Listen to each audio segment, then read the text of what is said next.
Bismillahirrahmanirrahim. Innalhamdalillahi wassalatu wassalamu ala rasulillah wa ala alihi wa sahbihi wa mawalah. Asyhadu la ilaha illallah wahdahu la syarikalah wa asyhadu anna sayyidina Muhammadan abduhu wa rasulullah nabiyya ba'dah. Assalamualaikum warahmatullahi wabarakatuh. Puji dan rasa syukur tiada henti kita panjatkan kehadirat Allah Subhanahu wa taala dan sholawat serta salam kita tujukan kepada junjungan tertinggi kita Nabi Muhammad SAW beserta keluarga juga sahabat beliau, di mana di hari yang penuh berkah ini kita dapat kembali berkumpul secara online untuk mengikuti kajian Al-Kalam bersama Bapak Kiai Haji Dr. Ali Nurdin MA untuk mentadaburi surat Al-Baqarah ayat 255, yaitu menyelami keagungan ayat kursi. Saya Rima Wirasakti mengundang rekan-rekan sekalian, apabila ada pertanyaan yang hendak diajukan kepada Pak Ali, silakan dituliskan melalui chat dan sesi tanya jawab akan kami hadirkan di akhir kajian ini sekitar 15-20 menit. Baik, kami persilahkan kepada Pak Ali untuk memulai kajian. Waktu dan tempat kami persilahkan. Bismillahirrahmanirrahim. Assalamualaikum warahmatullahi wabarakatuh. Alhamdulillah, salatu wassalamu ala rasulillah wa ala alihi wa sahbihi wa mawalah. La hawla wa la quwata illa billah. Allahumma faqihna fid din wa allimna at-ta'wil amma ba'd. Bapak Ibu sekalian, rahimakumullah, untuk lebih berkahnya kaji kita sore ini, mari kita mengawali dengan bersama-sama membaca basmalah. Bismillahirrahmanirrahim. Baik, kita sudah sampai di ayat yang ke-255 dari surah Al-Baqarah, dan ini ayat yang disebut sebagai ayat yang paling agung dalam Al-Quran, ya. Ayat yang paling agung dalam Al-Quran, yaitu atau yang juga masyhur disebut dengan ayat kursi. Nah, kenapa disebut paling agung? Karena di antara alasannya adalah dalam satu ayat ini, bayangkan ya, hanya satu ayat, itu termuat tidak kurang dari 17 Asmaul Husna. Ya, 17 Asmaul Husna. Biasanya dalam satu ayat itu Asmaul Husna disebut dua, misalnya Innallaha Ghafurur Rahim, Innallaha Sami'un Alim, Innallaha Azizun Hakim, begitu. Tapi di ayat kursi ini luar biasa. Sampai ada kurang lebih 17 Asmaul Husna yang disebut dalam ayat ini, dan inilah yang juga barang siapa yang membacanya akan mendapat perlindungan dari Allah Subhanahu wa taala. Maka ini juga ayat yang bagus sekali untuk sering kita amalkan atau kita zikirkan, wiridkan, begitu ya. Paling tidak dalam setiap habis sholat kita baca ayat ini, yaitu ayat kursi. Mari kita mulai. A'udzubillahi minasyaitonirrajim. Allahu la ilaha illa huwal hayyul qayyum la ta'khudhuhu sinatun wa la nawm lahu ma fis samawati wa ma fil ard man dzal ladzi yashfa'u 'indahu illa bi idhnihi ya'lamu ma baina aydihim wa ma khalfahum wa la yuhituna bi syai'in min 'ilmihi illa bima syaa' wasi'a kursiyyuhu samawati wal ard wa la ya'uduhu hifdhuhuma wa huwal 'aliyyul 'azim.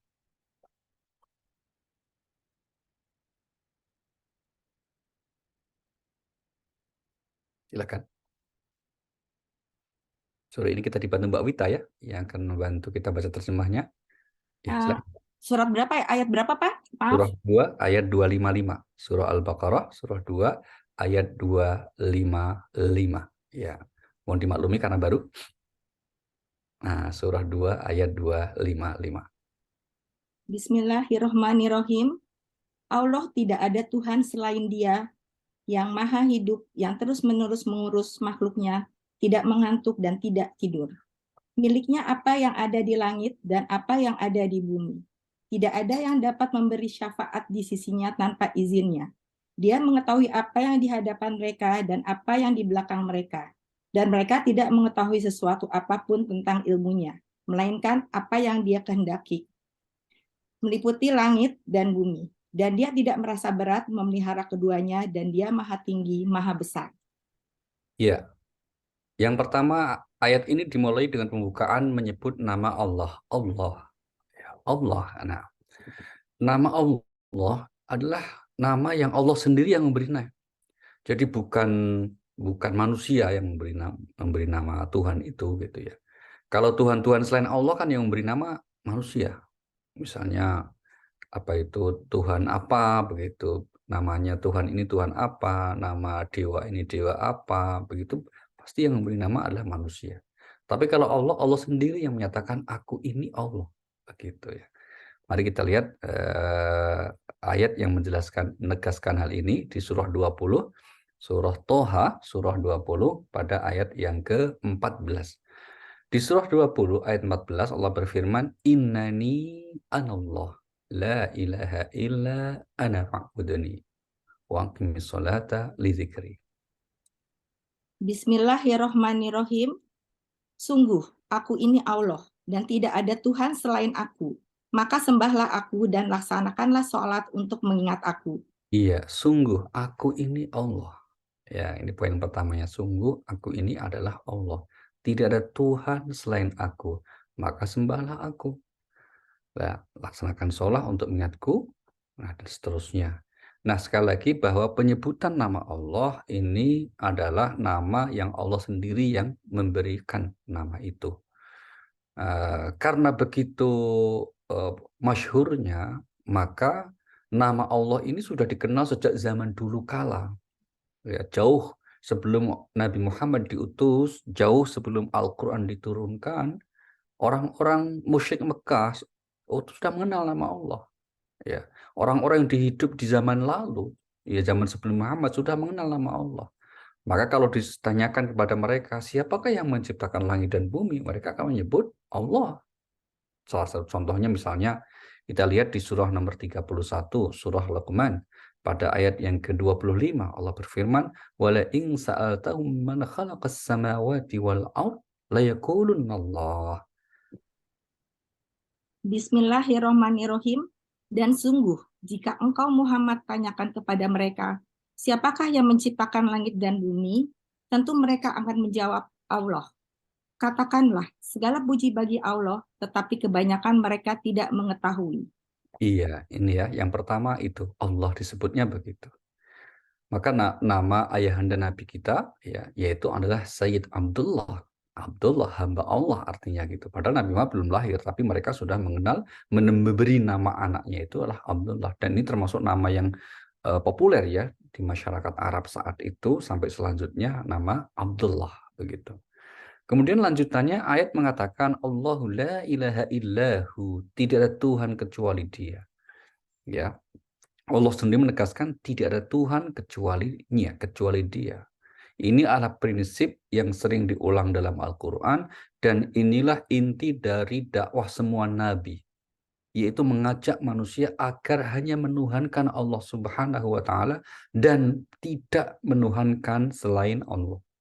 Yang itulah yang menjadi dalam ikrar kita sehari-hari apa? La ilaha illallah. Asyhadu an la ilaha illallah. Mari kita lihat bahwa ini tugas semua nabi, disebut di surah nomor 21, surah Al-Anbiya pada ayat yang ke-25, di mana Allah Subhanahu wa taala berfirman, "Wa ma arsalna min qablika mir rasulin illa nuhi ilaihi annahu la ilaha illa ana fa'budun." Bismillahirrohmanirrohim. Dan kami tidak mengutus seorang rasul pun sebelum engkau, Muhammad, melainkan kami wahyukan kepadanya bahwa tidak ada Tuhan yang berhak disembah selain aku, maka sembahlah aku. Iya, kami tidak mengutus seorang rasul pun sebelum engkau, wahai Nabi Muhammad, berarti semua rasul. Ini ungkapan yang menunjukkan bahwa semua rasul Allah utus itu untuk apa? Untuk menyampaikan pesan la ilaha illallah. Dan itulah inti keislaman. Kenapa kemudian ketika seseorang menunjukkan atau bermaksud untuk memeluk agama Islam, maka kemudian dia bersyahadat asyhadu alla ilaha illallah. Dan syahadat para nabi semua sama, syahadat tauhidnya. Maka sering kita sampaikan ya, di zaman Nabi Nuh yang hidup ribuan tahun yang lalu ya, mereka kalau beriman kepada ajaran Nabi Nuh ya harus bersyahadat asyhadu alla ilaha illallah. Nanti yang beda syahadat rasulnya, wa asyhadu anna Nuh rasulullah. Di zaman Nabi Ibrahim sama, asyhadu alla ilaha illallah wa asyhadu anna Ibrahim rasulullah. Demikian juga di zaman Nabi Musa alaihissalam, asyhadu an la ilaha illallah. Di Nabi Isa alaihissalam, ya asyhadu an la ilaha illallah. Maka Nabi Isa itu tidak mengajarkan supaya manusia menyembah dirinya atau menjadikan dia Rasulullah sebagai Tuhan, sama sekali tidak. Tapi hendaklah kalian menyembah hanya kepada Allah Subhanahu wa taala. Inilah yang kita sebut sebagai agama samawi, yaitu mengajarkan agar hanya menyembah kepada Allah Subhanahu wa Ta'ala. Itulah makna kenapa la ilaha illallah.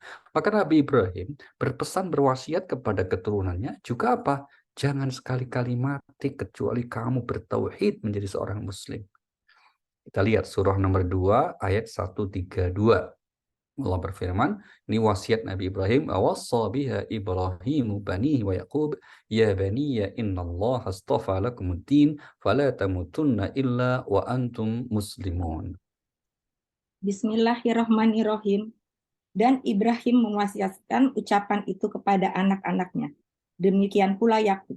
Wahai anak-anakku, sesungguhnya Allah telah memilih agama ini untukmu.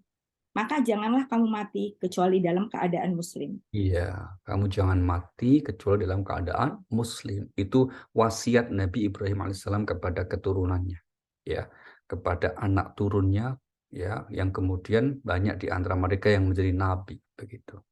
Berikutnya di ayat kursi ini Allah menyatakan Al-Hayyu, ini yang sifat ketiga ya, asma ketiganya Allah la ilaha illa Al-Hayyu, la ilaha illahu Al-Hayyu. Al-Hayyu yang kita sering terjemahkan dengan istilah maha hidup, makna Allah maha hidup artinya bukan sekedar Allah hidup, tapi juga yang memberi kehidupan atau yang menghidupkan. Maka kemudian kita bisa hidup ini ya atas anugerah dari Allah. Allah yang menghidupkan, sekaligus Allah juga yang mematikan. Mari kita lihat misalnya, ini berulang-ulang ya disebut di Allah, misalnya di surah nomor 57, ayat yang kedua, namanya surah Al-Hadid.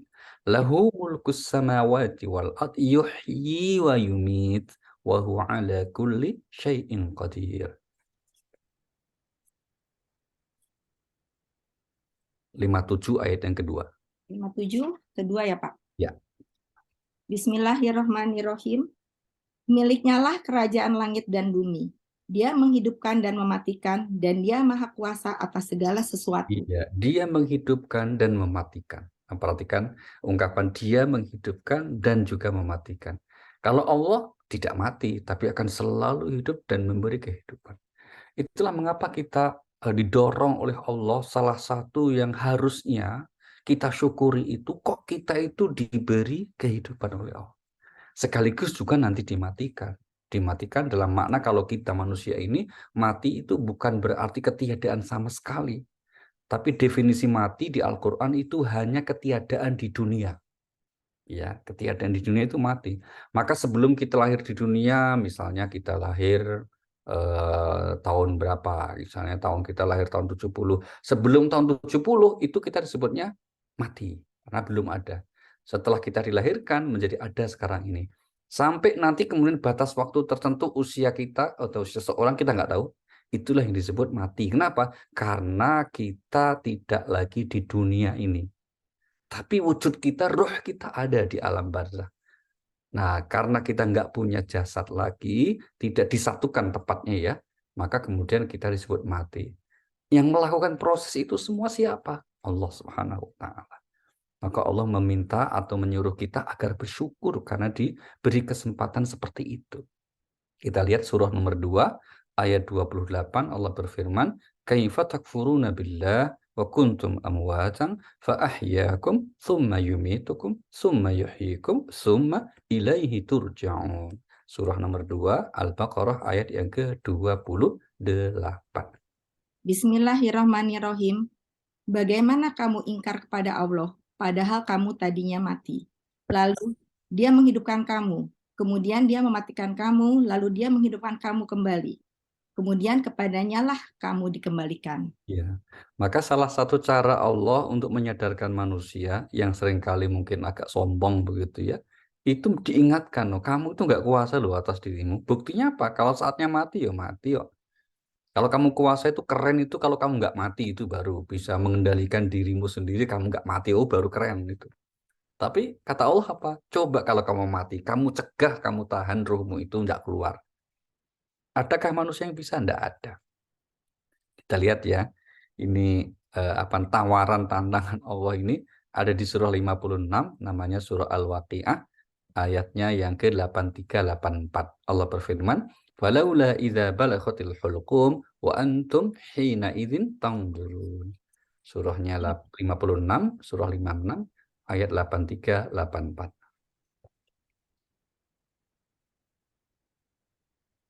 56, 83, 84 ya Pak? Ya, betul, Mbak. Al-Waqi'ah.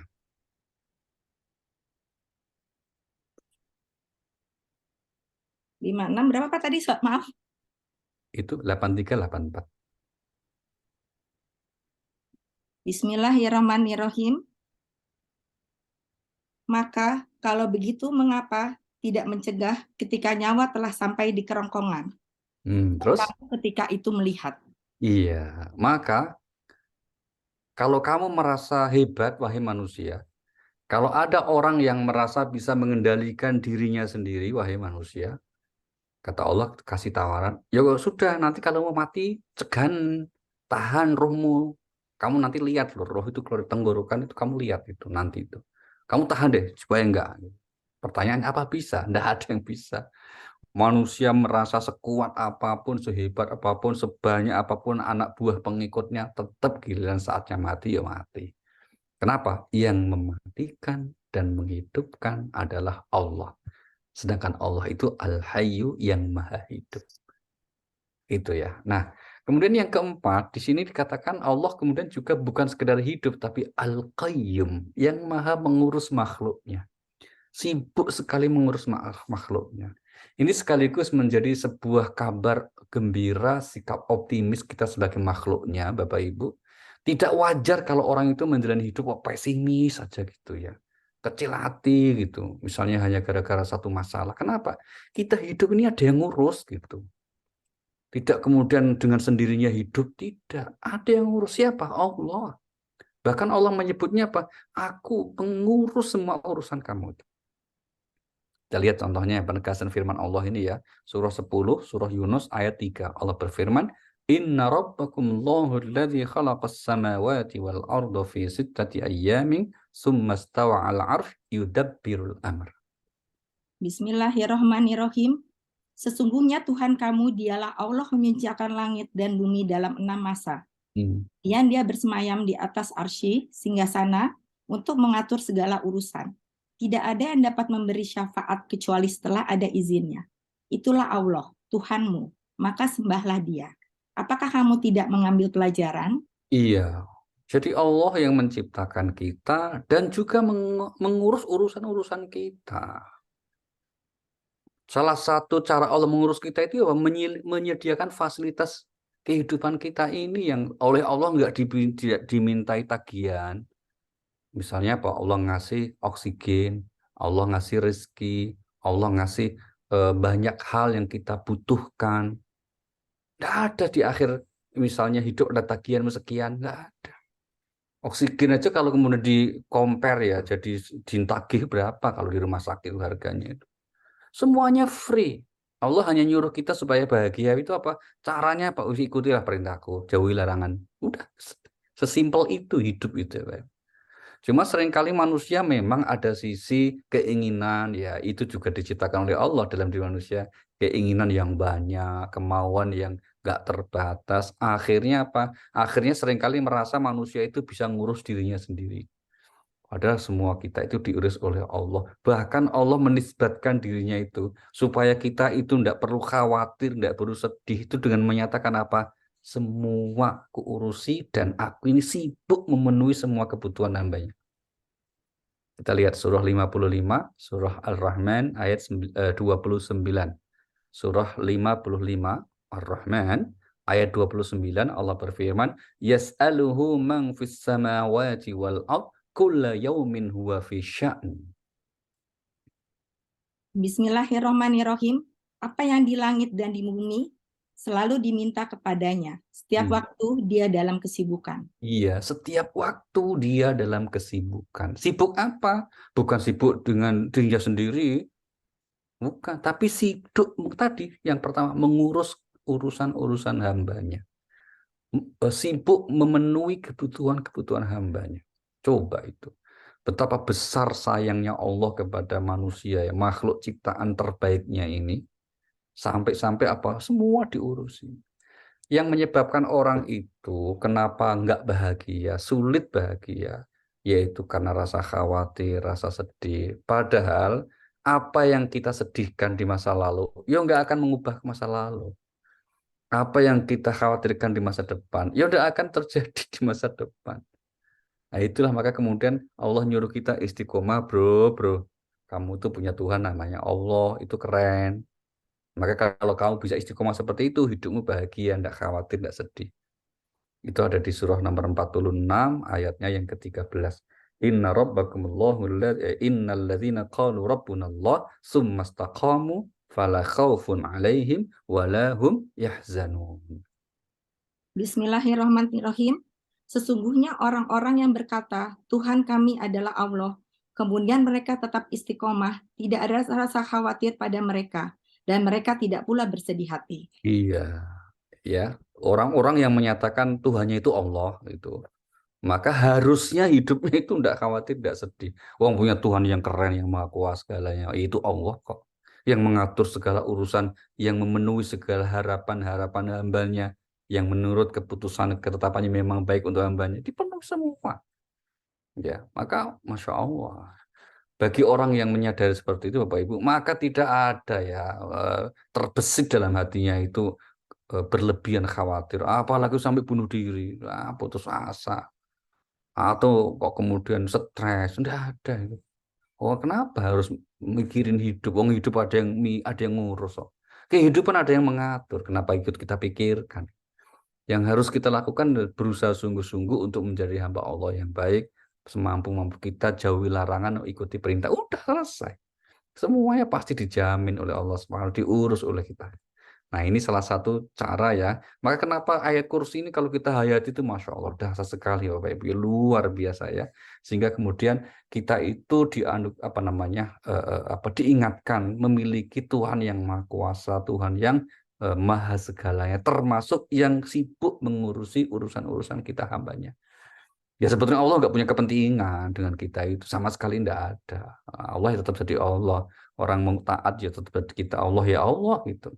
Tapi apa? Karena rahmatnya Allah semata-mata kepada kita sebagai hambanya, sebagai makhluk ciptaan terbaiknya, maka kita diberikan segala kebutuhan kita.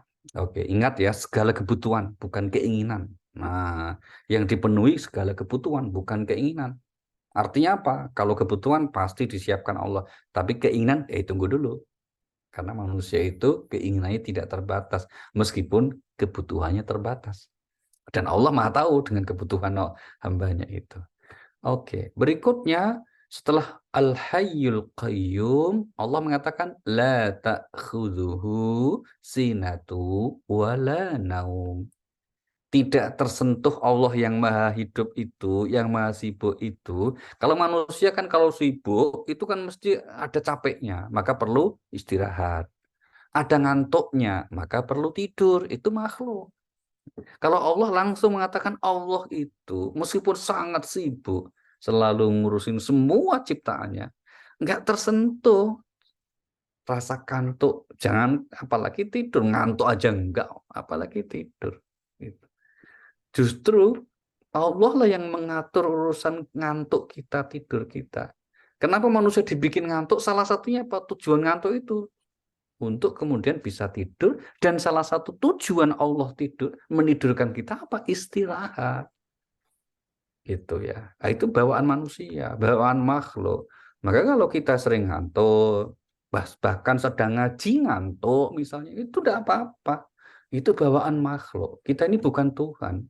Maka silakan yang sedang ngaji kok ngantuk-ngantuk, itu nggak apa-apa, nggak masalah. Itu bukan problem ya. Itu malah anugerah. Ya, zaman sekarang bisa gampang tidur itu anugerah, syukuri saja. Itu berarti Allah yang sedang menggenggam ruh kita itu. Kita lihat ya, surah 39 namanya Az-Zumar, ayat 42. Allah berfirman, A'udzubillahi minasyaitonirrajim, Allahu yatawaffal anfusa hina mautiha wallati lam tamut fi manamiha wa yumsikul lati qada 'alaiha al-mauta wa yursil ukhra ila ajalin musamma. Inna fi dzalika laayatin liqaumin yatafakkarun. Bismillahirrahmanirrahim. Allah memegang nyawa seseorang pada saat kematiannya dan nyawa seseorang yang belum mati ketika dia tidur. Maka dia tahan nyawa orang yang telah dia tetapkan kematiannya dan dia lepaskan nyawa yang lain sampai waktu yang ditentukan. Sungguh, Pada yang demikian itu terdapat tanda-tanda kebesaran Allah bagi kaum yang berpikir.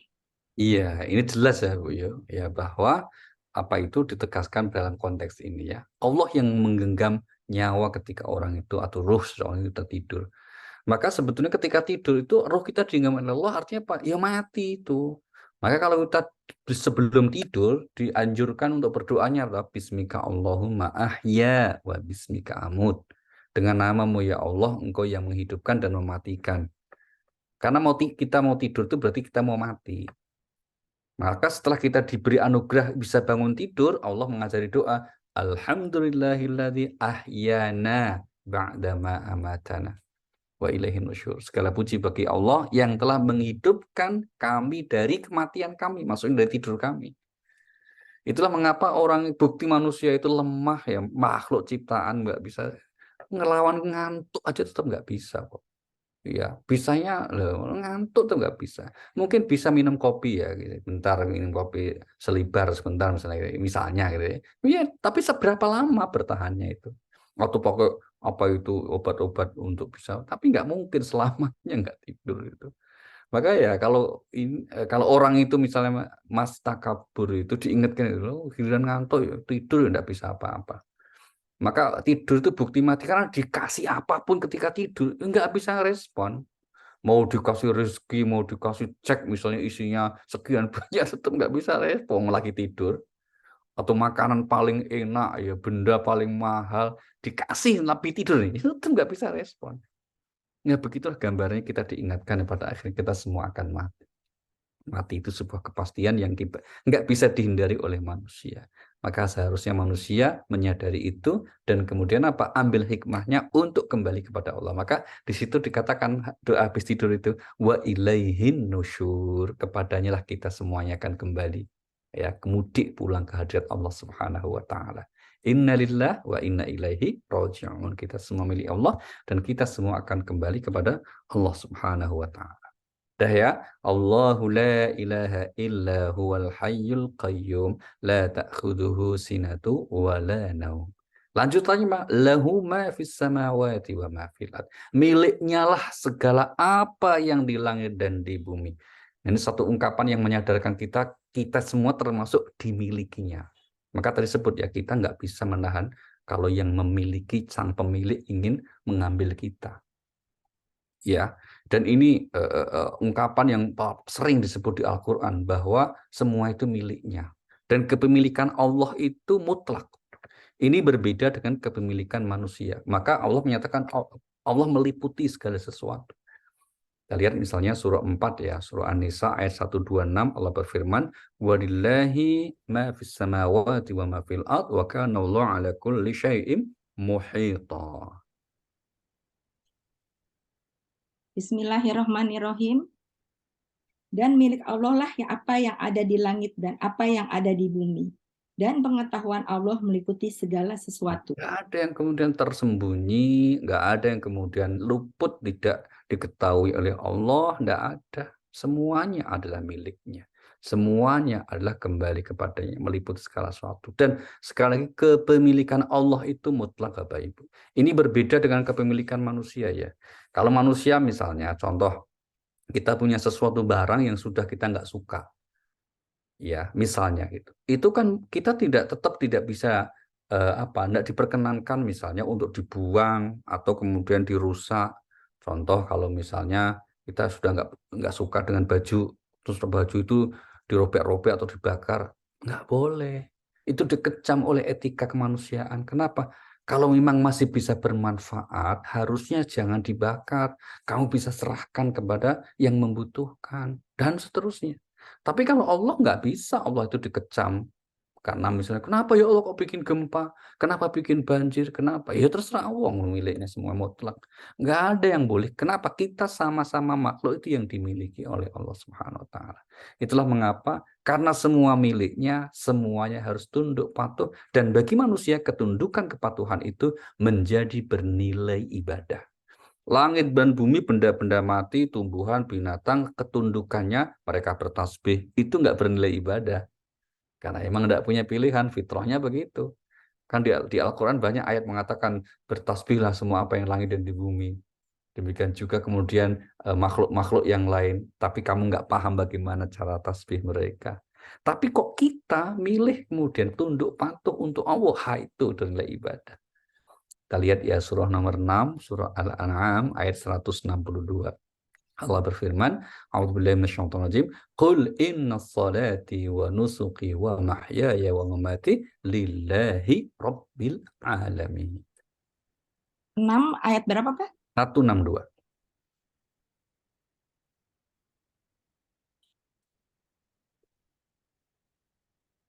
Yes. Bismillahirrahmanirrahim. Katakanlah Muhammad, sesungguhnya salatku, ibadahku, hidupku, dan matiku hanyalah untuk Allah, Tuhan seluruh alam. Iya, ini ya, katakanlah Nabi, sesungguhnya inilah satu kalimat yang Allah ajarkan untuk dikatakan kepada Allah, untuk kita sampaikan munajat kita kepada Allah. Dengan apa itu? Inna salati wa nusuki wa mahyaya wa mamati lillahi rabbil alamin. Sesungguhnya salatku, ibadahku, hidup dan matiku hanya untuk Allah. Hanya untuk Allah maksudnya niat kita hanya untuk mencapai ridha Allah. Bukan hanya untuk Allah, itu untuk kepentingan Allah sama sekali tidak, Bapak Ibu. Karena sekali lagi Allah tidak membutuhkan apapun dari makhluknya, dari ciptaannya. Kita itu ciptaan, maka Allah nggak butuh dari ciptaannya. Termasuk nggak butuh ibadah kita, nggak butuh iman kita. Semua kebaikan yang kita lakukan 100% sepenuhnya kembali kepada kita semuanya. Maka kalau kemudian kita ibadah, ya itu kebutuhan. Sehingga manusia yang selalu butuh kepada Allah. Kita lihat ya surah 35 ayatnya yang ke-15. Surah 35 namanya surah Fatir ayat 15 Allah berfirman, "Ya ayuhan nas antumul fuqara'u ilallah wallahu huwal ghaniyul hamid." Bismillahirrahmanirrahim. Wahai manusia, kamulah yang memerlukan Allah, dan Allah dialah yang maha kaya, tidak memerlukan sesuatu, maha terpuji. Iya, wahai manusia, kamu yang membutuhkan Allah. Kamu yang memerlukan Allah, sedangkan sedangkan Allah tidak butuh apapun karena Allah maha kaya lagi maha terpuji. Nah, poin ini yang saya kira yang harus selalu menyadarkan kita. Kenapa kita harus bidah? Karena itu kebutuhan kita. Buktinya apa? Buktinya kalau manusia semuanya nggak ada yang mau taat, nggak ada yang mau patuh, nggak ada yang mau beriman, ya Allah nggak masalah. Buat Allah bukan masalah. Kalau sekiranya manusia itu tidak ada yang mau taat, tidak ada yang mau patuh kepadanya. Jangankan cuma orang senegara ya, sebenua, bahkan seluruh planet bumi ini, manusianya yang sekarang jumlahnya 8 miliar manusia itu, kok semuanya ingkar, semuanya tidak mau beriman. Ya, kata Allah apa? Rapopo, tidak masalah. Nah, ini kita lihat ya, firman Allah ini ada di surah nomor 14 surah Ibrahim ayat yang ke-8. Allah berfirman, wa qala Musa in takfuru antum wa man fil ardi jami'a fa innallaha laghaniyyun hamid. Bismillahirrahmanirrahim. Dan Musa berkata, jika kamu dan orang yang ada di bumi semuanya mengingkari nikmat Allah, maka sesungguhnya Allah maha kaya, maha terpuji. Iya, Musa berkata, menyampaikan firman Allah, jika semua mengingkari Allah, mengingkari nikmat Allah, mengingkari anugerah Allah, alias semua kafir, semua ingkar, kafir di sini maksudnya ingkarnya tidak mau bersyukur, ya Allah maha kaya, tidak butuh apapun dari manusia, termasuk tidak membutuhkan keimanan, ketaatan, dan rasa syukur manusia. Karena semua kebaikan yang dilakukan manusia, hakikatnya kembali kepada manusia itu sendiri. Nah, ingat apa? Semua miliknya. Tidak ada yang terkecuali.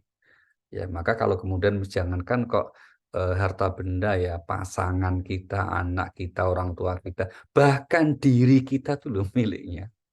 Ya, ruh kita itu dari sisinya itu. Maka kemudian sebetulnya aslinya kita itu dari sisi Allah, terus Allah beri kesempatan sedikit menjalani hidup di dunia ini, nanti kemudian kembali kepadanya. Sehingga kemudian kalau kita lihat cara Al-Quran ya untuk mengabarkan tentang siapa ruh kita ini, dari dimensi ruh ini, mari kita lihat surah 15 ayat 29. Surah 15 ayat 29 misalnya Allah berfirman, fa idza sawaituhu wa nafakhtu fihi mir ruhi. Ya, fa idza sawaituhu wa nafakhtu fihi mir ruhi.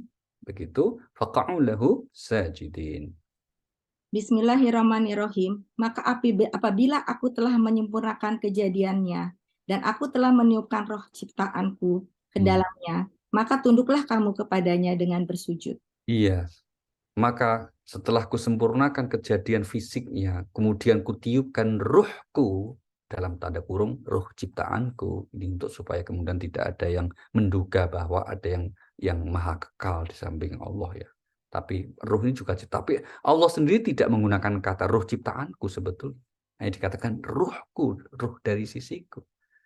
Maka kalau kemudian misalnya ada pertanyaan, fisik kita, jasmani kita, Al-Quran mengatakan apa? Terbuat dari apa? Dari tanah atau saripati tanah. Kalau malaikat terbuat dari apa? Cahaya. Kalau jin terbuat dari apa? Nyala api.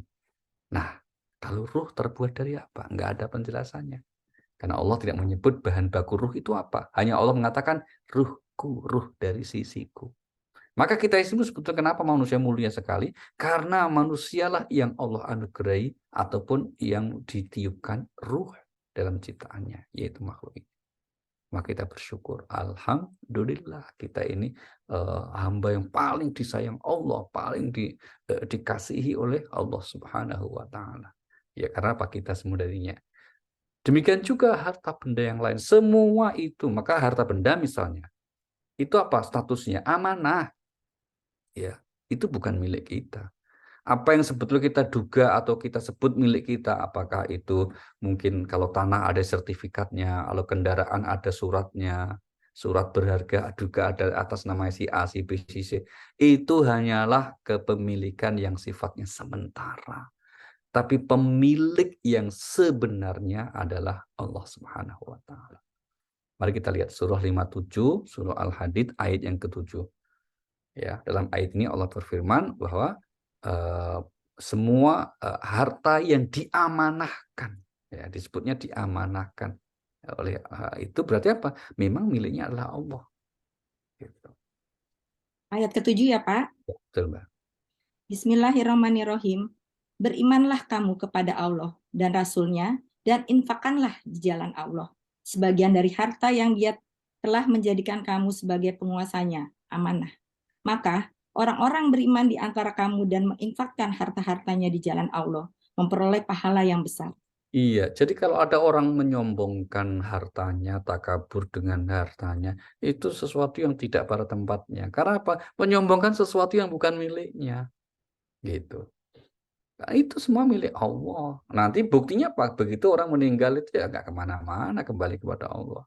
Ini satu sisi juga mengajarkan kepada kita, misalnya kalau ada kasus, contoh ya, ada kasus misalnya kita suatu saat minjam kepada seorang kawan, ya misalnya minjam uang berapa, katakanlah 50.000, 100.000. Nah, ternyata akhirnya kita berpisah dan kita keputus kontak itu sama orang tersebut. Nah, gimana cara mengembalikannya? Sedangkan kita nggak tahu orangnya kemana. Boleh jadi sudah wafat, ahli warisnya nggak ada, nggak ketahuan begitu kan. Maka solusinya menurut agama bagaimana? Ingat, harta itu milik Allah, kembalikan kepada Allah, fisabilillah. Maka jangan kemudian kalau dikabarkan bahwa, oh sudah meninggal, oh, alhamdulillah meninggal, nggak bisa. Tetap harus kita laksanakan kewajiban kita, utang piutang itu. Nah terus gimana solusinya? Kembalikan di jalan Allah, fisabilillah. Untuk kepentingan fisabilillah. Kata hakikatnya harta benda itu adalah milik dari Allah Subhanahu wa taala. Nah, itu ungkapan yang menyebut bahwa semuanya adalah miliknya. Lanjutannya kemudian dikatakan, "Man dzalladzi yashfa'u 'indahu illa bi'idznih." Ya, tidak ada yang kemudian siapa yang memberi syafaat, memiliki syafaat kecuali dengan izinnya. Nah, kemarin sudah kita singgung sedikit ya, bahwa syafaat itu ada dua macam. Nah, kita ingat lagi nih, supaya kita bisa refresh lagi. Yang pertama namanya syafaat yang madmumah, syafaat yang tercela. Itu seperti yang kita jelaskan di pertemuan minggu lalu ketika menafsirkan surah Al-Baqarah 254. Di mana Allah mengatakan tidak hari yang saat itu tidak ada jual beli, la bai'un fihi khullatun, tidak ada persahabatan, wala syafa'ah, dan juga tidak ada syafaat. Itu yang syafaat madmumah, yaitu syafaat yang tercela, syafaat yang seperti berlaku di dunia, seringkali saling menolong dalam kejahatan. Nggak ada di akhirat, ya, nggak ada. Kalau di dunia kan mungkin ya yang salah bisa dibenarkan karena dapat syafaat dari atasannya, yang benar bisa disalahkan dan seterusnya balik. Tapi kalau di akhirat tidak ada syafaat seperti itu, tidak ada. Tapi syafaat yang terpuji yaitu apa? Yang dimiliki oleh orang-orang ataupun pihak yang diizinkan Allah untuk memberi syafaat. Di antaranya siapa? Nabi kita Muhammad SAW. Nabi kita itu sosok atau seorang rasul yang Allah beri izin untuk dapat memberi syafaat. Kepada siapa? Kepada umatnya. Kita semua insya Allah nanti.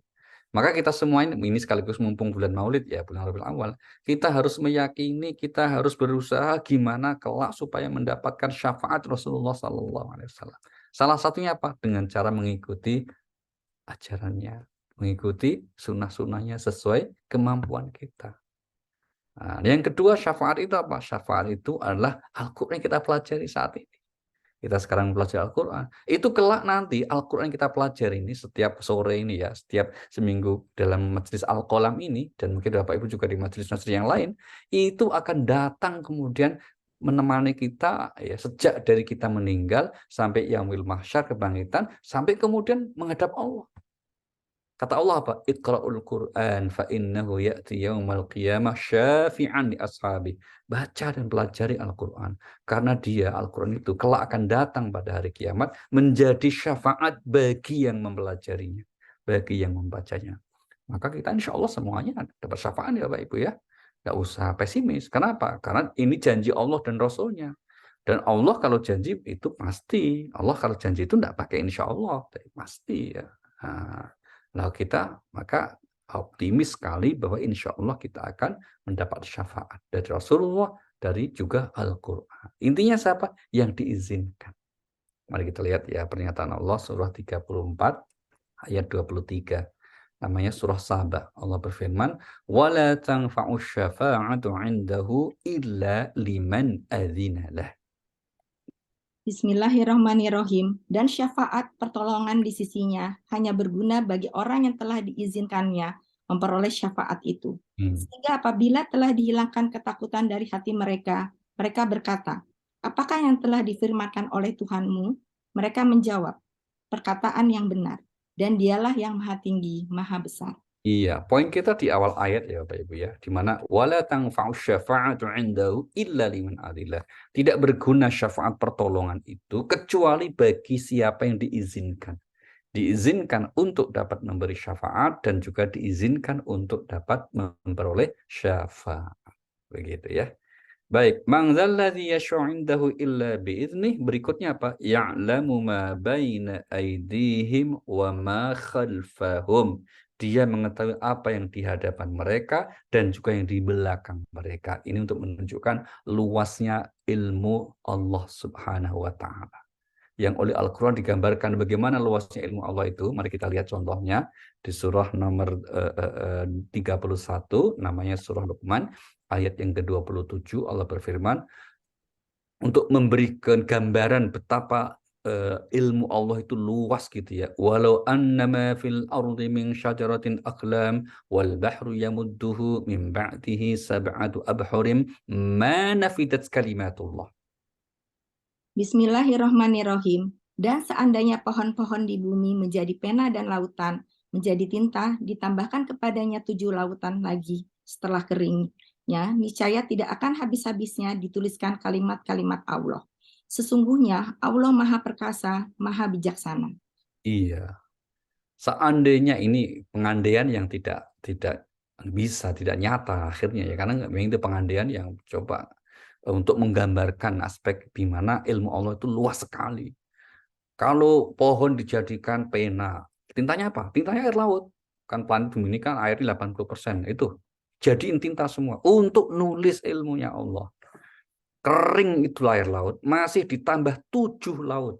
Nah, kita sering bahas ya. Apa makna 7 ini? 7 itu banyak sekali. Bukan berarti kalau Allah kemudian atau orang-orang itu bisa menambah air laut menjadi 8 laut. Terus selesai ilmu Allah itu. Enggak. Mau tintanya itu diambil seberapa banyak pun dari laut itu, tidak akan habis ilmu Allah ditulis. Nah, begitu ya.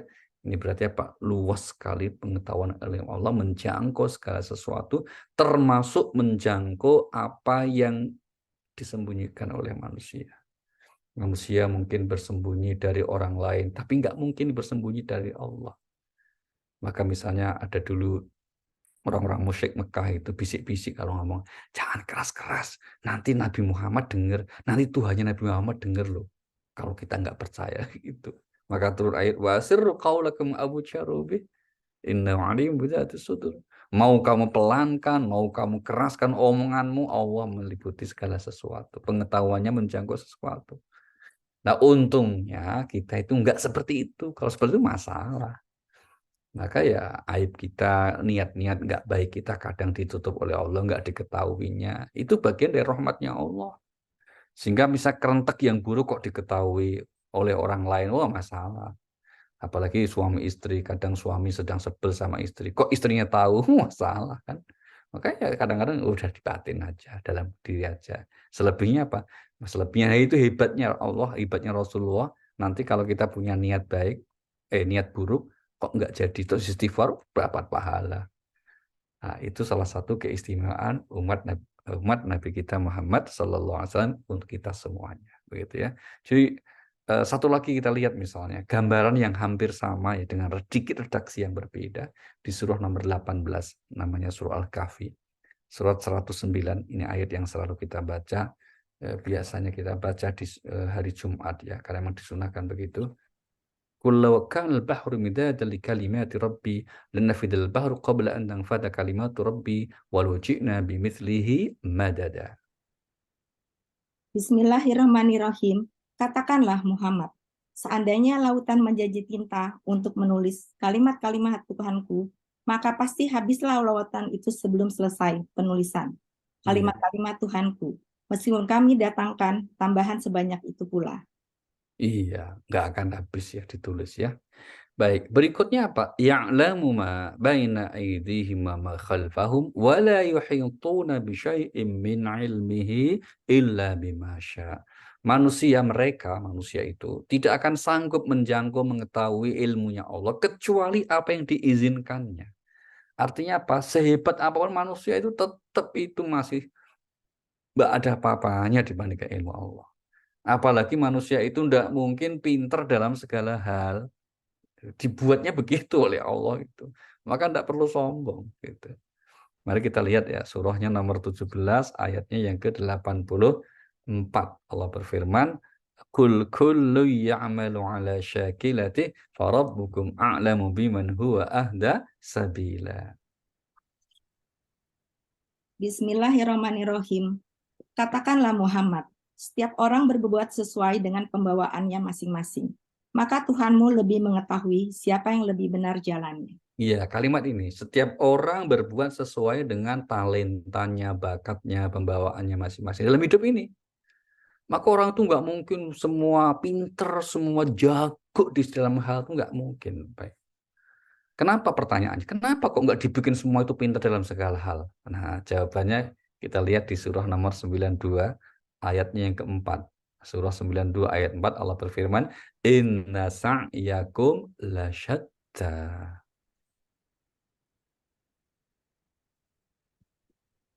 A'udzubillahi minasyaitonirrajim. Bismillahirrahmanirrahim. Demi siang apabila terang benderang. Ayat 4, Mbak. Langsung 4 aja. Oh, maksudnya. Iya. Sungguh, usahamu memang beraneka macam. Ya, sungguh usahamu beraneka macam-macam. Maka kemudian apa? Tidak dibutuhkan keterampilan yang semuanya hal. Misalnya ada orang yang usahanya karena memang apa itu di dalam bidang tertentu yang dibutuhkan apa? Fisiknya. Ya udah nggak apa-apa, fisik aja. Nggak perlu harus jago dalam musik misalnya. Udah fisik kok, udah.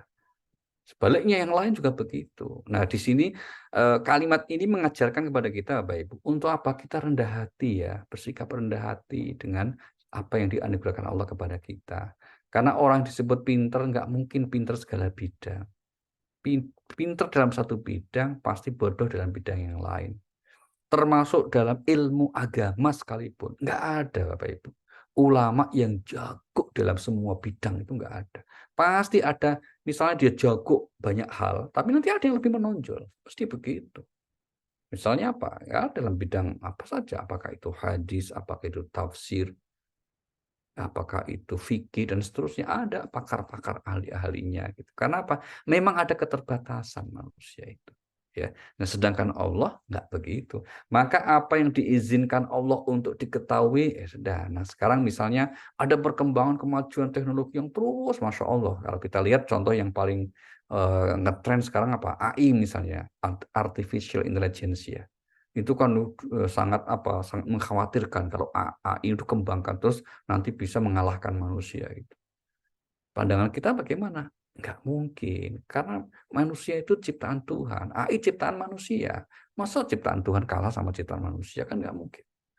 Bahwa kemudian AI itu bisa melakukan banyak hal, ya. Itu pun juga kalau menurut konsep ayat ini apa? Atas izin Allah. Bukan kemudian dengan sendirinya begitu tanpa izin Allah, nggak mungkin. Gitu ya. Baik. Lanjutnya, wasi'a kursiyuhus samawati wal ard. Dan kursinya atau kekuasaannya meliputi ya, langit dan bumi. Artinya apa? Artinya di sini ini, kenapa ayat ini disebut ayat kursi ya? Karena ada kata-kata ini di dalam ayat ini, yaitu wasi'a kursiyuhus samawati, dan kursinya. Nah, kursi yang dimaksud tentu bukan kursi seperti yang kita pakai duduk ini sedang acara ini ya. Seperti bukan itu. Ya, meskipun ketika kita disebut kursi yang terbayang ya benda itu. Tapi kita nggak boleh memahami letter luck seperti itu. Kalau begitu, misalnya kalau kursinya berarti seakan Allah itu butuh kursi yang satu. Yang kedua, berarti ada yang lebih gede dari Allah. Yaitu apa? Ya kursinya itu. Kursinya kan tempat duduk berarti lebih luas dong dari Allah. Kan begitu. Nah, padahal Allah maha segalanya. Allahu Akbar, Allah maha agung. Maka maknanya apa? Itu adalah kekuasaannya menjangkau, meliputi langit dan bumi. Maka apapun yang di langit dan bumi, bumi mungkin sebagian kita ketahui. Langit, Masya Allah. Nggak tahu kita, Bapak Ibu. Manusia masih sangat. Katakanlah sekarang ditemukan teleskop ya yang sanggup menjangkau sekian objek ya. Itu misalnya apa? Contoh bisa kemudian melihat bintang yang jaraknya itu butuh waktu sampai misalnya apa? Sampai 8 tahun cahaya. Ada yang sampai 100 miliar tahun cahaya baru kemudian bisa sampai. Ya, tapi sudah nggak usah kita pikirkan. Yang jelas betapa kecilnya manusia ya. Nggak usah jauh-jauh lah mikir yang gitu. Kalau kita naik pesawat ya, naik pesawat misalnya, terus landing di Suta, Soekarno-Hatta, itu kan lewat mungkin daerah-daerah kita ya. Nggak bisa kelihatan kita. Mana rumahku ya, mana bapakku, mana nggak kelihatan. Artinya apa? Betapa tidak berharga apa? Betapa kecilnya manusia dibandingkan semesta ciptaan Allah Subhanahu wa Ta'ala. Nah, kemudian berikutnya Allah berfirman wala yauduhu hifdzuhuma. Ya, artinya apa itu? Bahwa dan dia tidak akan merasa berat untuk menjaga keduanya.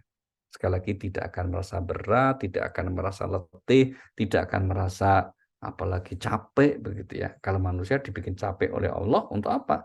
Salah satunya untuk istirahat. Maka segala sesuatunya telah atur oleh Allah. Dalam hal itu apa? Mudah saja. Hal itu mudah bagiku, kata Allah.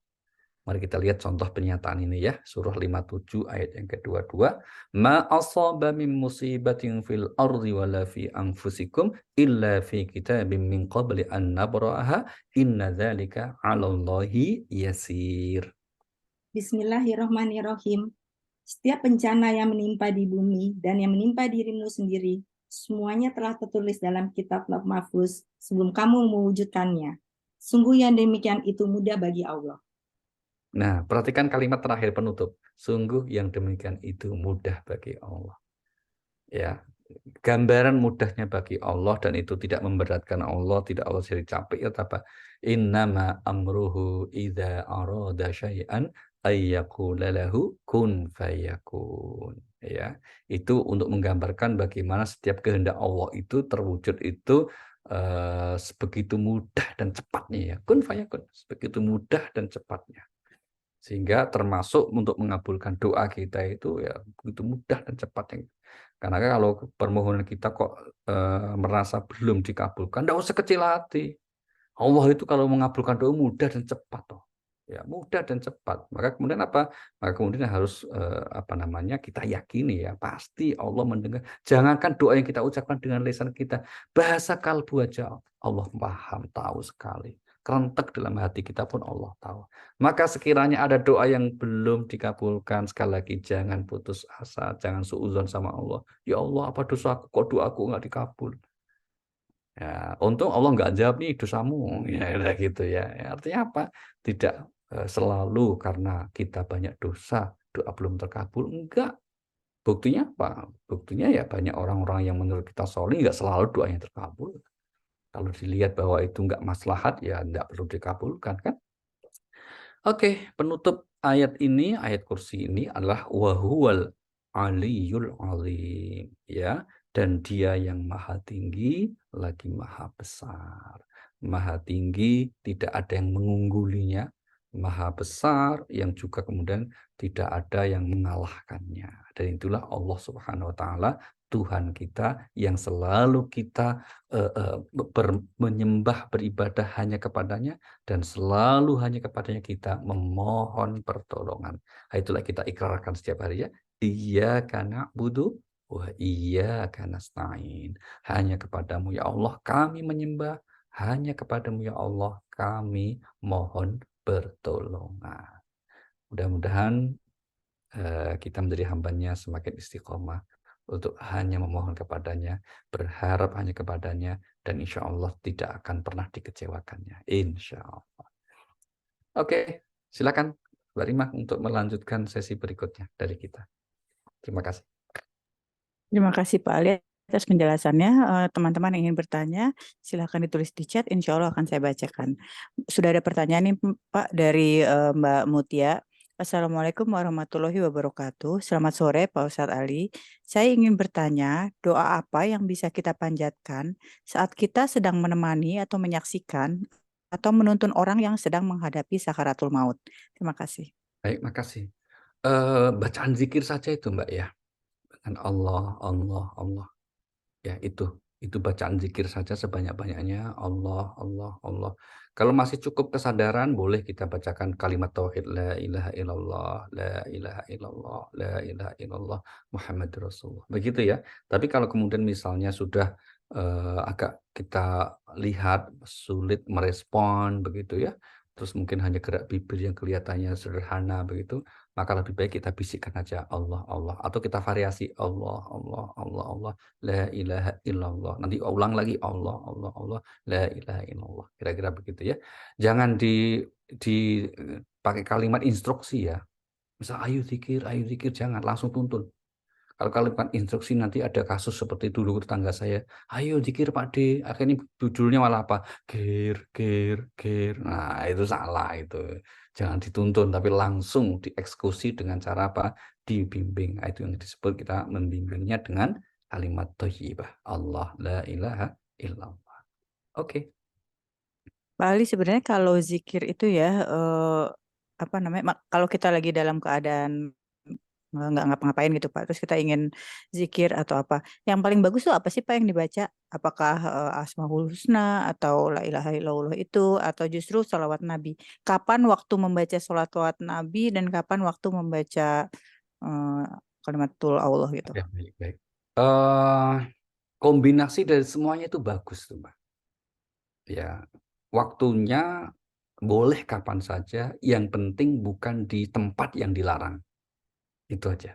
Contoh tempat dilarang misalnya kita sedang di kloset ya, itu kan dilarang untuk mengucapkan ya. Tapi kalau kemudian di tempat-tempat tertentu, kita sedang di mobil, kita sedang nunggu, kita sedang menjalankan aktivitas, kemudian kita berzikir dengan apakah saat kita berzikir la ilaha illallah boleh, atau baca sholawat juga boleh. Semuanya kalimat zikir yang baik dan semuanya juga diperintahkan dalam agama. Sehingga kemudian kita bagi saja, ada kalanya kita juga baca sholawat, ada kata kita baca zikir, yang jelas di antara zikir terbaik, misalnya gini, afdal zikir fa'lam annahu la ilaha illallah. Sebaik-baik ucapan zikir adalah la ilaha illallah. Maka itu yang prioritas kita lebih banyak, gitu ya. Terutama di waktu-waktu yang baik. Contoh di waktu baik itu misalnya apa? Ya kita kalau bangun tahajud atau ba'da subuh atau setelah sholat fardu, itu kan waktu yang baik ya. Nah itu lebih baik kita banyak perbanyak membaca apa? Membaca kalimat zikir yang utama yaitu la ilaha illallah. Tapi kalau sedang di mobil misalnya, kita banyak sholawat. Nah, kira-kira begitu ya. Itu insya Allah itu lebih menjadikan kita selalu kita istiqomah ingat kepada Allah Subhanahu wa Ta'ala.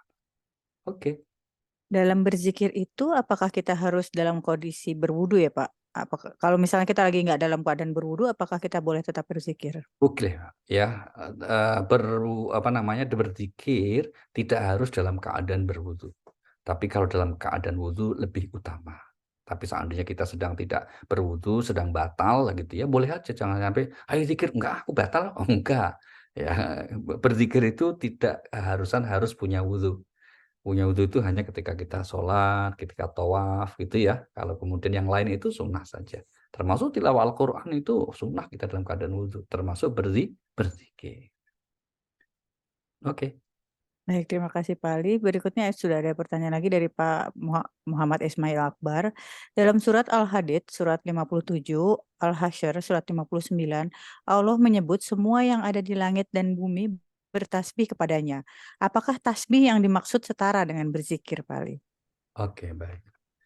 Tasbihnya makhluk Allah tersebut, mari kita lihat jawabannya. Di surah nomor 17, Mbak Wita, ayat yang ke-44.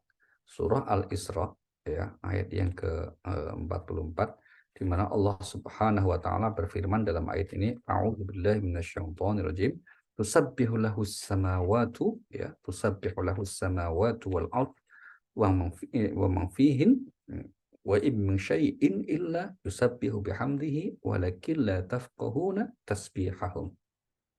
Bismillahirrahmanirrahim. Langit yang 7, bumi dan semua yang ada di dalamnya bertasbih kepada Allah. Dan tidak ada sesuatu pun melainkan bertasbih dengan memujinya. Tetapi kamu tidak mengerti tasbih mereka. Sungguh, Dia Maha Penyantun, Maha Pengampun. Apakah berarti mereka berzikir? Nah, kalau kemudian kita posisikan ya Pak ya, kalimat zikir itu kan berarti mengingat Allah, mengingat nikmat Allah, mengingat keagungan Allah. Maka di antara jenis bacaan zikir ya tasbih. Maka kita sering kan subhanallah, alhamdulillah, la ilaha illallah, Allahu akbar. Maka kemudian pertanyaannya, apakah kemudian langit dan bumi itu dapat kita katakan mereka berzikir? Nah, berzikir dalam makna bahwa mereka bertasbih, iya Pak. Yang pasti Al-Quran tidak menggunakan kata zikir untuk benda-benda tersebut, tapi menggunakan kata tasbih, yaitu menyucikan Allah. Tasbih itu maknanya kurang lebih menjauhkan Allah dari hal-hal yang buruk, atau ya maka terjemahnya menyucikan Allah dari segala hal yang kemudian seringkali dalam benak kita anggap buruk. Maka Allah zalim, Allah nggak adil, nggak boleh. Kita harus menyucikannya dari sifat-sifat seperti itu. Karena apa? Allah itu sempurna kebaikannya. Allah Maha Baik, Allah Maha Pengasih, Allah Maha Penyayang. Begitu ya. Maka kalau ada kesan bahwa yang suudzon kepada Allah, apalagi sampai Allah punya anak, ya Allah punya istri, Allah punya itu. Maka kita harus bertasbih menyucikannya dari atribut penyifatan yang seperti itu, yang tidak layak untuk Allah, yang pasnya apa? Itu untuk makhluk, bukan untuk Khalik, bukan untuk Sang Pencipta. Begitu ya Pak ya. Oke. Baik Pak. Berikutnya dari Ibu Ade Rusman. Assalamualaikum Pak. Setelah sholat, jika kita hanya punya waktu sedikit untuk berdoa, selain doa untuk orang tua dan sapu jagat, sebaiknya doa apa lagi ya Pak? Kalau Pak Ali akan membaca doa apa saja? Doa yang ada di dalam Al-Quran. Baik. Kayaknya panjang ya Pak. Iya. Kalau memang minimalis ya udah itu udah cukup tuh. Doa mohon ampun kepada orang tua sekaligus rupa sabu jagat udah cukup itu ya. Kalau mau tambah lagi ya doanya bisa sih kita misalnya doa Rabbana hablana min azwajina wa dzurriyyatina qurrata a'yun waj'alna lil muttaqina imama itu ya. Yang surah 25 ayat 74 itu, atau surah Al-Imran yang ke-8 Rabbana la tuzigh qulubana ba'da idh hadaitana. Itu beberapa doa yang Allah ajarkan dalam Al-Quran ya. Nah itu, tapi itu semua baik ya. Intinya semua baik. Tidak ada prioritasnya. Yang mana dalam hati kita masing-masing merasa itu prioritas, monggo saja dihadirkan dalam doa itu. Insya Allah semua doa yang diajarkan Allah dan Rasulnya itu adalah baik. Bahkan seandainya tidak menggunakan bahasa Arabnya, ya boleh-boleh saja itu. Misalnya langsung mengatakan, ya Allah kami sangat membutuhkan pertolongan-Mu, hari ini kami menghadapi ini, dan seterusnya, maka itu baik untuk kita munajatkan kepada Allah Subhanahu wa Ta'ala. Oke, terima kasih, Bu. Kalau zikirnya, zikir apa Pak? Kalau lagi waktu yang terbatas itu Pak? Kalau tidak memungkinkan kita baca tasbih 33, baca tahmid 33 dan takbir yang 33 itu ya Mbak ya. Udah kita baca zikirnya Al-Fatihah saja. Baca Al-Fatihah ya. Kita untuk mendoakan untuk hajat-hajat kita, utama kita dengan baca Al-Fatihah. Begitu. Apakah zikirnya itu boleh hanya di dalam hati nih Pak? Kebetulan yang bertanya. Oke, dalam waktu tertentu zikir dalam hati itu bagus ya. Tapi alangkah bagusnya karena zikir itu memang mengingat dalam hati, tetapi hati kita kan tidak selalu bisa langsung ingat kecuali setelah dibimbing dengan lisan. Maka mengucapkan dengan lisan lebih baik, lebih utama. Meskipun ada orang yang tingkatannya zikirnya sudah zikir, maka dalam dunia tasawuf itu ada pembagian zikir itu macam-macam. Ada yang zikir jahar, diucapkan kencang, ada yang zikir khafi yang pelan-pelan, yang sir, yang rahasia sekali gitu. Tapi ini intinya bagi kita semuanya untuk membimbing hati supaya ingat selalu kepada Allah, zikir, maka kita ucapkan dengan lisan kita. Begitu. Kalau misalnya Pak, karena waktu yang terbatas tadi, kita baca yang 33 tadi itu Pak, sambil jalan gitu, apa sambil beresin mukena atau apa itu apa boleh Pak? Boleh, boleh. Boleh saja, nggak harus tetap duduk gitu. Boleh saja. Yang penting masih tetap dalam aktivitas yang baik ya. Yang baik dan di tempat yang baik. Jangan sambil ngopi itu subhanallah. Aduh, jangan. Nah, itu sudah aktivitas yang itu. Tapi dalam kondisi yang kita masih masih baik ya, itu sambil beraktivitas kita sambil mengucapkan kalimat-kalimat zikir tentu itu baik-baik saja. Oke. Baik, berikutnya dari Ibu Asdirwati. Tadi disebutkan bahwa tidur atau mengantuk adalah Allah yang menyuruh kita untuk istirahat, untuk mengingatkan kita tentang suatu saat akan meninggal. Apakah kalau kita selalu digoda ngantuk setiap mau beribadah atau zikir atau ngaji dan sholat, itu adalah Allah yang menginginkan, Pak? Nah, saya Oh, banget nih, Pak. terima kasih Bu, ini pertanyaan mewakili banyak orang ya kira-kira gitu. Giliran mau ibadah ngantuk, giliran pegang HP scroll-scroll nggak ngantuk ini nih. Ya, baik Bu.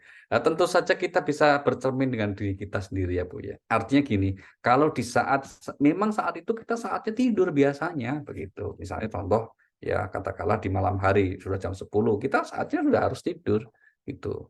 Tapi kita pengen baca Al-Qur'an jam begitu tuh. Jangan. Udah istirahat aja gitu.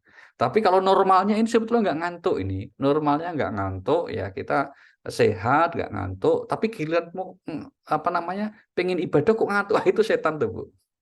Kira-kira begitu.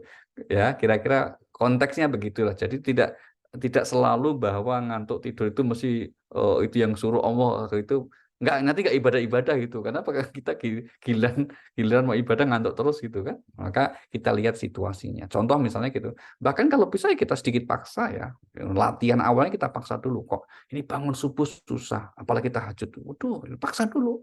Meskipun awalnya ngantuk-ngantuk berat-berat nggak apa. Nah, karena Pak ini harus kita lawan. Gitu.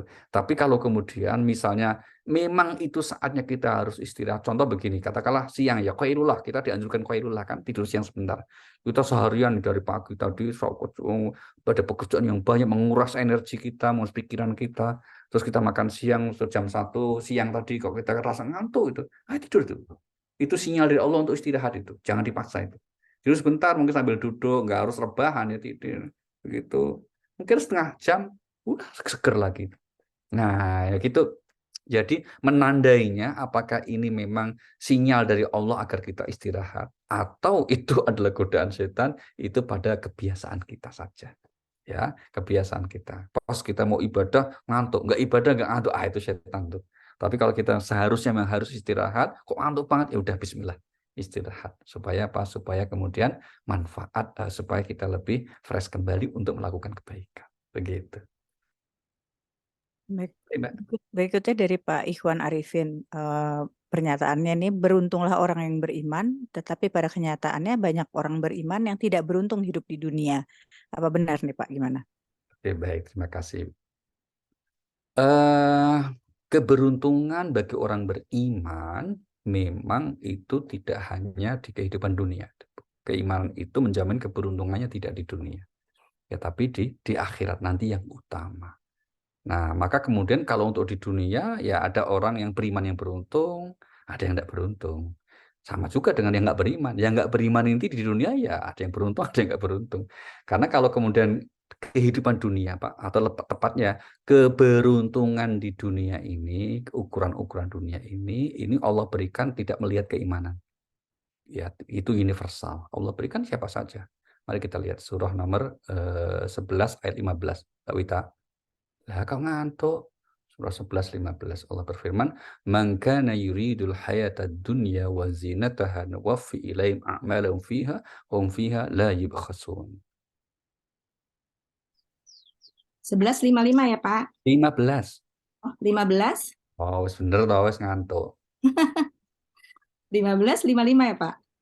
11:15. 11:55, maaf. 11:15. 11:15. 11:15. Bismillahirrahmanirrahim. Barang siapa menghendaki kehidupan dunia dan perhiasannya, pasti kami berikan balasan penuh atas pekerjaan mereka di dunia dengan dan mereka di dunia tidak akan dirugikan. Nah, itu siapa saja mau beriman enggak beriman, mau non muslim atau muslim yang menghendaki kehidupan dunia, dia berusaha untuk meraihnya dengan bekerja sungguh-sungguh, Allah kasih balasan sempurna, enggak dirugikan.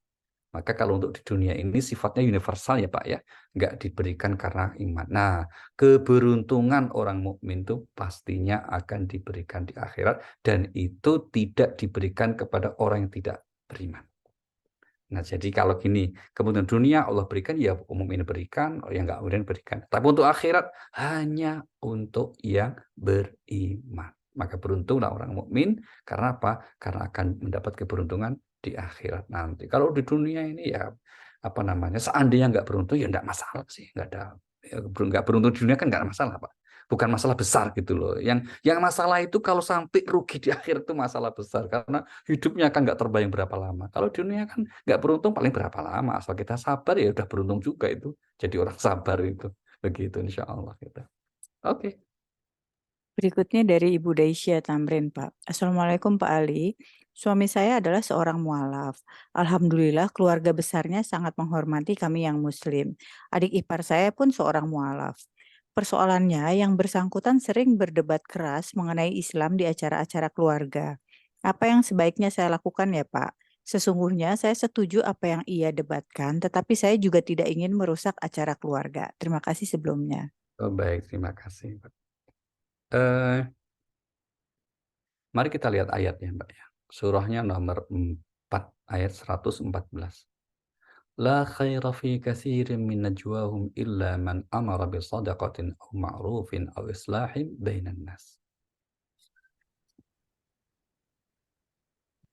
114. Bismillahirrahmanirrahim. Tidak ada kebaikan dari banyak pembicaraan rahasia mereka, kecuali pembicaraan rahasia dari orang yang menyuruh orang bersedekah, atau berbuat kebaikan, atau mengadakan perdamaian di antara manusia. Barang siapa berbuat demikian karena mencari keridhaan Allah, maka kelak kami akan memberinya pahala yang besar. Iya, tidak ada kebaikan dalam kita berkomunikasi, dalam kita berkomunikasi, termasuk dalam di grup WA, kecuali kalau 3 hal. Satu apa? Pembicaraan itu menyuruh kita untuk bersosial dengan baik, bersedekah. Yang kedua apa? Mengingatkan kita tentang kebaikan-kebaikan saja. Ya. Yang ketiga Pak, ini yang penting itu, yang mendamaikan manusia. Ya, tadi kan, yaitu menyuruh untuk bersedekah, menyuruh kepada hal-hal yang baik yang sifatnya universal, baik kebaikan universal, dan apa? Mendamaikan manusia, menguatkan silaturahim. Maka di luar 3 itu nggak ada kebaikannya itu berarti. Nah, termasuk perdebatan, kalau kemudian tidak siap dan yang bersangkutan tidak nyaman, sebaiknya dihindari. Karena apa? Kalau perdebatan itu akhirnya justru akan menimbulkan kerenggangan atau ketidakharmonisan dalam hubungan keluarga, maka harus kita hindari. Justru yang harus kita prioritaskan apa?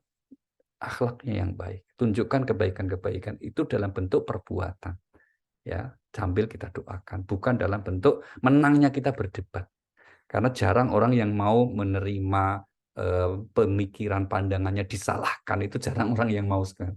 Yang ada apa meskipun salah tetap kemudian dia harus dijaga perasaannya supaya tidak dianggap salah. Nah, kira-kira gitu ya. Sehingga kemudian penting sekali untuk kemudian menjadikan suasana hubungan kekeluargaan itu nyaman gitu ya. Sehingga sekali lagi cara kita kalau ingin mengajak untuk kebaikan tentu dengan cara yang baik. Jangan sampai mengajak kebaikan dengan cara yang tidak baik gitu. Amar ma'ruf dengan cara yang ma'ruf. Nahi mungkar dengan cara yang ma'ruf. Ya, tidak boleh amar ma'ruf nyambi mungkar. Enggak boleh ya. Oke, silakan, Mbak. Baik, pertanyaan terakhir dari Ibu Nani Muryani Bambang. Kalau berzikir sambil jalan pagi itu boleh nggak, Pak? Oh, bagus, Bu. Itu bagus. Berzikir sambil jalan pagi bagus sekali ya. Tapi tetap lihat tembakan ya, Bu. Jangan sampai nunduk terus. Nah, gitu nanti nabrak orang gitu. Ya, sambil jalan pagi berzikir kalimat zikir. Apalagi saat zikir sendiri ya. Misalnya kita jalan pagi di komplek atau di Senayan bahkan itu sambil kita bertasbih. Wah, itu bagus sekali ya. Saya kira gitu. Sering-sering begitu ya, Bu ya. Insya Allah kita dijaga oleh Allah. Badan sehat, hati juga sehat. Begitu. Oke, Mbak Lima. Baik, Pak Ali, barangkali bisa ditutup dengan doa. Iya, Bapak Ibu, mari kita seperti biasa hadirkan niat baik kita semua dengan membaca Ummul Kitab Suratul Fatihah yang kita niatkan ini ya untuk saudara kita, termasuk ini hari ini tidak bisa membersamai kita Mbak Naja ya yang biasa membacakan terjemah ini sedang menunggu ayahandanya yaitu Bapak Subronto Laras yang sedang dirawat di rumah sakit. Kita hadirkan dalam doa kita semoga beliau diberikan kesembuhan dan keluarga diberikan kesabaran. Dan juga kita semuanya semoga selalu diberikan kesehatan oleh Allah Subhanahu wa taala, yang sedang punya kesulitan diberi kemudahan, yang punya hajat diberikan kebaikan. Al-Fatihah. A'udzubillahi minasyaitonirrajim. Bismillahirrahmanirrahim. Alhamdulillahirabbil alamin arrahmanirrahim maliki yaumiddin. Iyyaka na'budu wa iyyaka nasta'in. Ihdinas siratal mustaqim. Siratal ladzina an'amta 'alaihim ghairil maghdubi 'alaihim waladdallin. Terima kasih. Dan mohon maaf, silakan Mbak Rima ditutup. Wassalamualaikum warahmatullahi wabarakatuh.